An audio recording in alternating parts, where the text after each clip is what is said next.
message nyo kay Shannon for today? Maging ano siya? Kaya, I'm okay. I'm excited. Of course. Can't wait to see Dominic.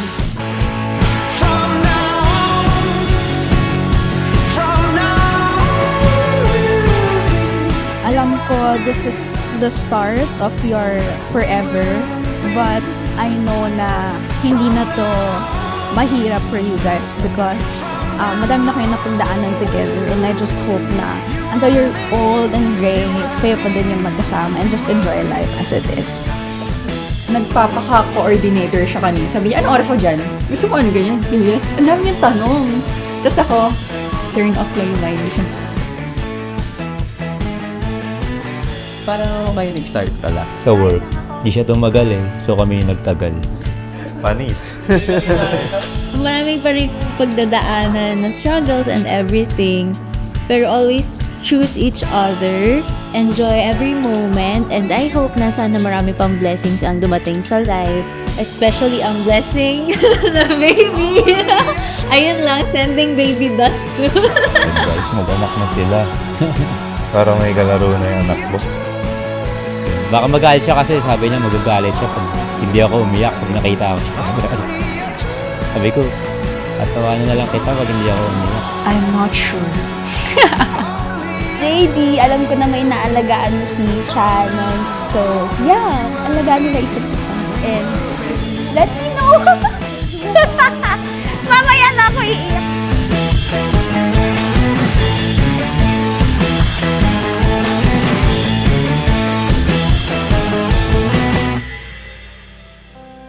Alam niyo ba bakit May 21, 2026? Because May 2 become 1 in 2026. When my papa passed away back in 2024, I kept coming back to one thing. That he had already met you. Ikaw yung dinala ko sa kanya. Ikaw lang ang dinala ko sa kanya. He saw how you loved me, how sure you were of me. Kaya alam niya na magiging okay ako.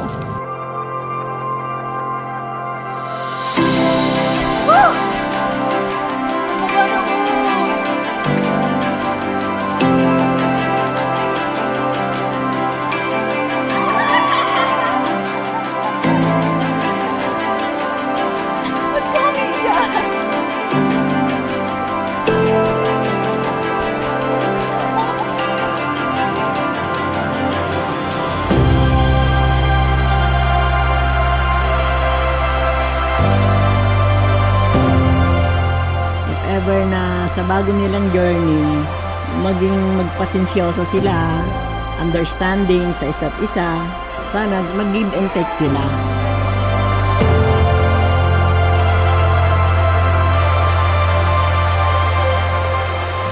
I promise to stay when things feel heavy, the way you stayed with me in mine. I promise to be gentle with you when life is not. I promise to notice you, the small ways you show up, the quiet ways you love, and never take them for granted. I promise to keep showing up for you, even on the days when showing up is all I have to give.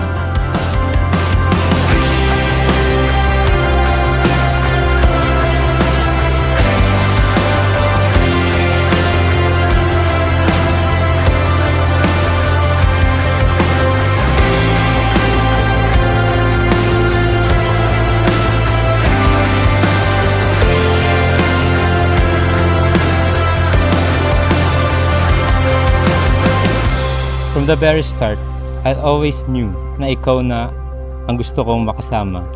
Hindi lang ngayon, kundi habang buhay.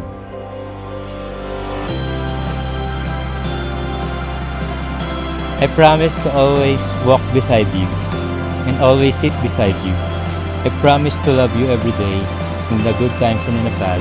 I promise to be patient and understanding, whether you're tired, stressed, or hungry. I promise to always be patient, to be by your side in sickness and in health.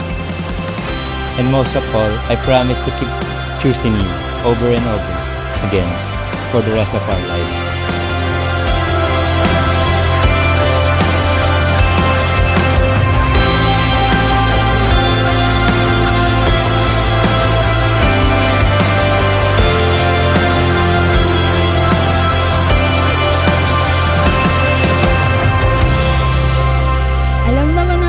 that I can never make up my mind.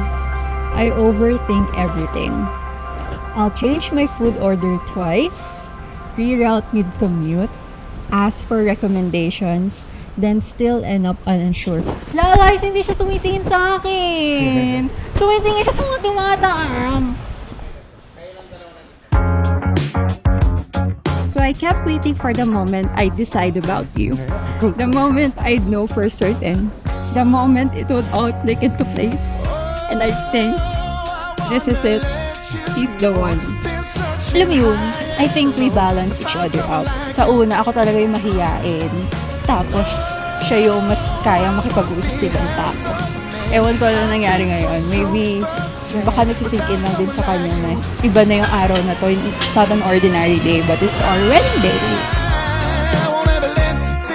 Masasakal ka na.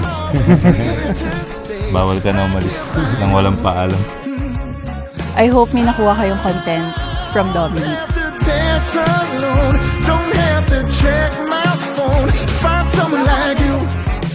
gusto ko naka-golfer, tapos binibidyohan niyo ako, tapos tinatanong niyo ako. Ganun ha. We're on our way to the church.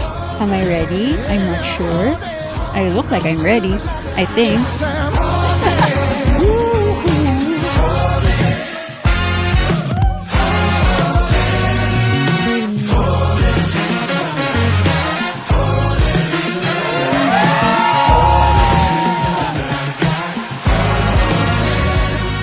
I still don't know the exact moment it became forever, but I know it's been true for a long time now. And I may still be indecisive about many things in life, but you have never been a decision. You have only ever been the answer.